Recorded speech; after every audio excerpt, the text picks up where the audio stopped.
صباح الفل، ازيكم يا جماعه؟ في فيديو النهارده هقول لكم تعملوا ايه لو جالكم الباسم او الباسم في البيت عندكم. الباسم ده زي الفار كده، بس هو اكبر شويه. يعني هو بتبص على الفروه بتاعته كده تحس ان هو جاي على قطه، جاي من وشه بقى تحس ان هو فار، يعني من القوارض هو. طيب يا جماعه، انا مازال بعاني دلوقتي مع الباسم اللي عندنا في البيت ده في الجراج. طلع ان هو ما طلعش بره الجراج، لسه عايش في الجراج. هو طبعا الجراج بقى ريحته وحشه جدا، قاعد بقى بيعيش حياته في الجراج خالص، بيحاول يدور على اكل، بيحاول يستخبى بين الكراتين. فالموضوع عمل لنا ازمه بصراحه. بص من الذين عامل ايه، مش عارفين مستخبي فين. اخر مره كان فيلم مستخبي هنا. المشكله ان هو بجد يعني مقرف اهو. فعشان كده جيت القفص عندنا من اخر مره لما اصطدت البصم الاولاني وضاع القفل بتاع القفص نفسه. هل حد فيكم قبل كده شاف الحيوان ده قبل كده؟ الحيوان ده كان عندنا في الباك يارد، كل شويه يجي ياكل اكل بتاع كوتي، كان كل شويه يجي ياكله، فاحنا يعني ما عرفناش نعمل ايه معاه، فجبنا المصيده ديت فاصطدته. دلوقتي هطلقه طليقا يروح يشوف حياته اهو. هينطلق دلوقتي، هينطلق دلوقتي لحياته. عيش حياتك، اهرب اهرب، امشي. هرب خلاص، طلعناه الجنينه، يهرب يروح لحياته.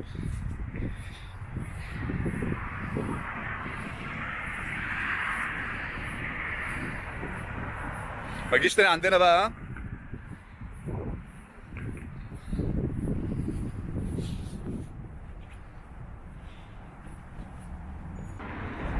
هيخش جوه يستخبى جوه الزرع دلوقتي. سبحان الله، دخل جوه استخبى جوه خلاص. خلاص بيعيش بقى جوه مستخبي هنا.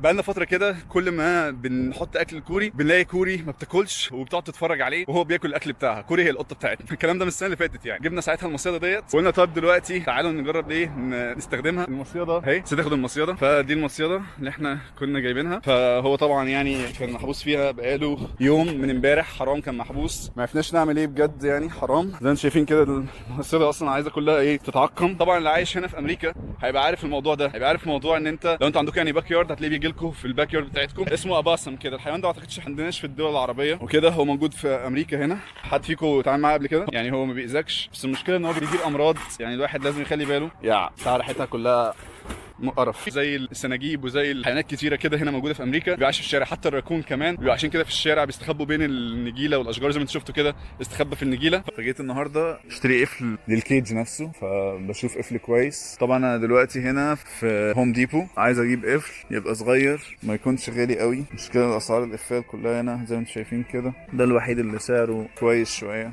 $6 القفل. فهوم ديبو ده يا جماعه موجود هنا في امريكا، زي ايس هاردوير كده اللي موجود في دبي، واعتقد موجود كمان في مصر. ايس هاردوير تبع ماجد الفطيم، يعني هو اللي واخد الفرنشايزر بتاعه. ده يا جماعه هو هوم ديبو، انتوا شايفين كده. ده هوم ديبو في كل حاجه تقريبا الناس بتدور عليها، يعني بينتس لو انتوا عايزين تبيضوا البيت بتاعكم، ويندو كفرنج لو انتوا عايزين يعني ستاير، او حتى شباك نفسه، راجز، سجاجيد، فلورينج، كل ده. يعني في كل حاجه انت ممكن تكون عايزها للبيت.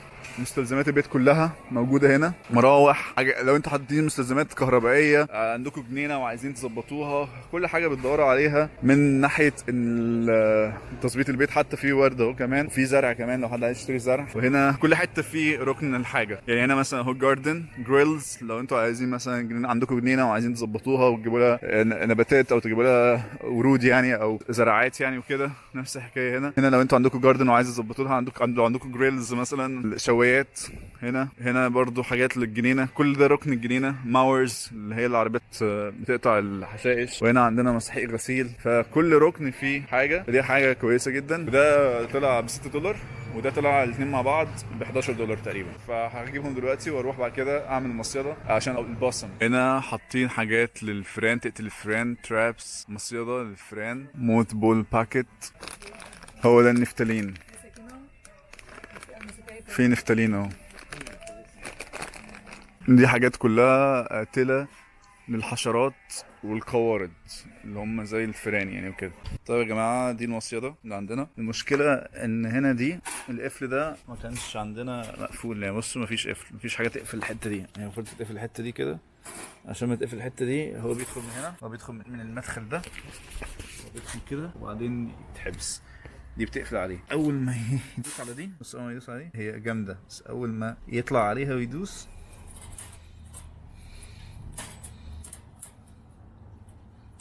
مش هتقفل. اهي قفلت. دلوقتي نرفعها بقى.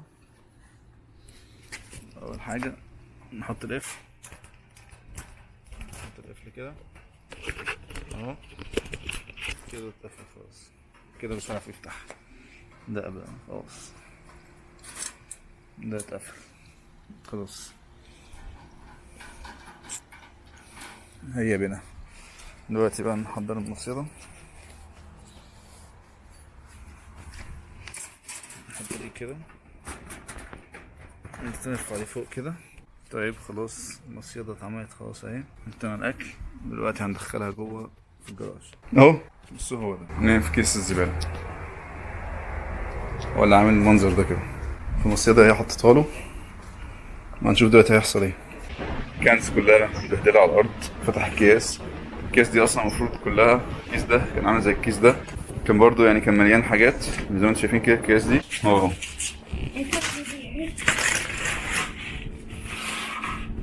بصوا انا زقيته يعني، فالحمد لله بعد عذاب اصطادناه. انت ليه معفن كده؟ ها؟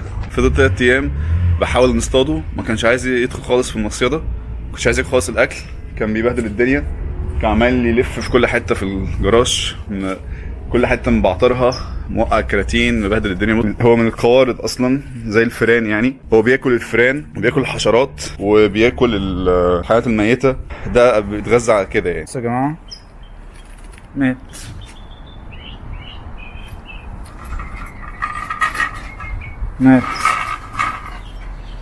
مات خالص، حرام يعني. انا كنت حاطه في القفص ومكنتش عارف ان هو هيموت.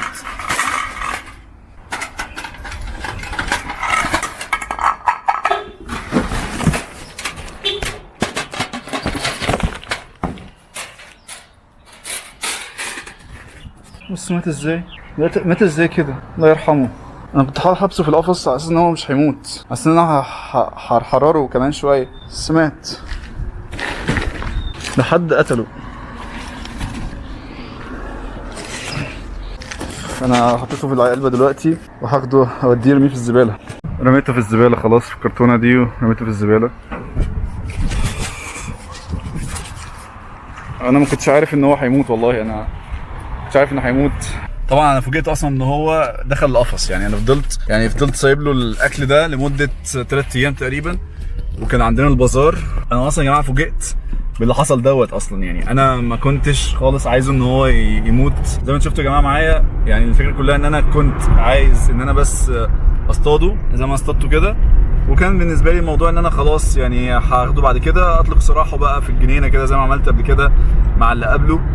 خلاص سبته بره الجراج في القفص على اساس ان انا هاجي تاني يوم اشيء اخده.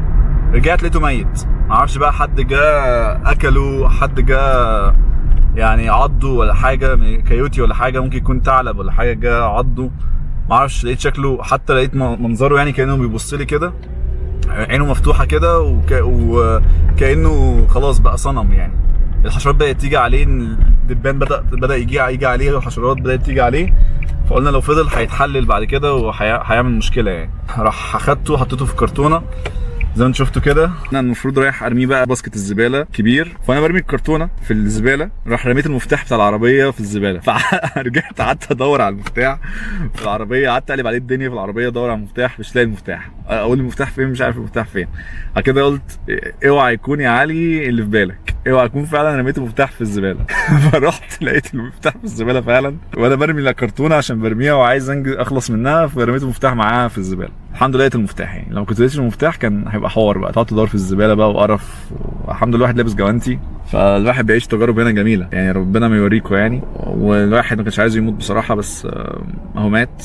الواحد لازم يخلي باله بقى بعد كده بس انت هو كان عندك في الجراج يعني، قاعد عمال ياكل في الحاجات اللي في الجراج عندك، عايش حياته بقى، عامل فضلات كتيره في الجراج يعني. ريحه كانت وحشه جدا يعني. دلوقتي واحد بقى عايز ينظف الجراج ده ويلم الكنز وكل الحاجات ديت يعني. المشكله ان انت فعلا بتكلم الانيمال كنترول وتقول لهم يجوا عشان تتخلص منه، محدش بيرد.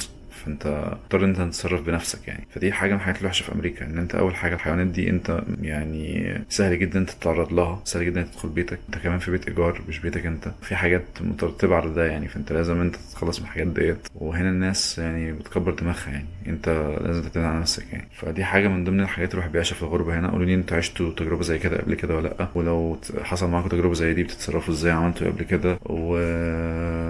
بس يعني قولوا لي انتوا لو انتوا في اي ولايه، قولوا لي ايه الولايات اللي في البلاد اللي انتوا فيها بقى، ايه الحيوانات اللي انتوا بتشوفوها او بتتعاملوا معاها يعني. هنا اكتر حيوانات الواحد بيشوفها هو ده البصم، موجود حتى وانت ماشي في الشارع بتلاقيه ميت في الشارع، هو بيعدي الشارع بيموت، عربيات بتدوسه يعني، بتلاقيه كتير مرمي في الشارع وانت ماشي كده، بتلاقيه كتير ميت وانت ماشي في الشارع. وعندنا السنجاب، في نوعين سنجاب، في اللي هو بيبقى بتلاقيه كده اللي هو فيه ابيض واسود كده، بيبقى في جلده كده لونه ابيض واسود. في اللي هو السنجاب الصغير خالص ده اللي هو لو تفتكروا كده كرتون الفنز تقريبا او الفيرز مش عارف، في كرتون كده كانوا ثلاثة كده اخوات صغيرين كده، الواحد لابس احمر، واحد لابس ازرق، واحد لابس اصفر، حاجه كده تقريبا، حاجه كده يعني. هنتعمل بعد كده فيلم 3 افلام اجزاء، ففي برضو اللي هو السنجاب دوت يعني، وفي الفيران. بس فدي من ضمن يعني الحاجات اللي الواحد بيعيشها هنا في امريكا. اكيد احب اعرف انتوا كمان تجربكم انتوا كمان ايه مع الحيوانات دي وبس. ولو عندكم اي اسئله بخصوص الحيوانات في امريكا يا ريت تكتبوها في التعليقات تحت. وشوفوا ان اتفرجتوا على الفيديو ده، اتمنى يكون الفيديو كان ظريف ولطيف واستمتعتوا بيه معايا. اشوفكم ان شاء الله في فيديو جديد مع موضوع جديد قريب جدا باذن الله. مع السلامه.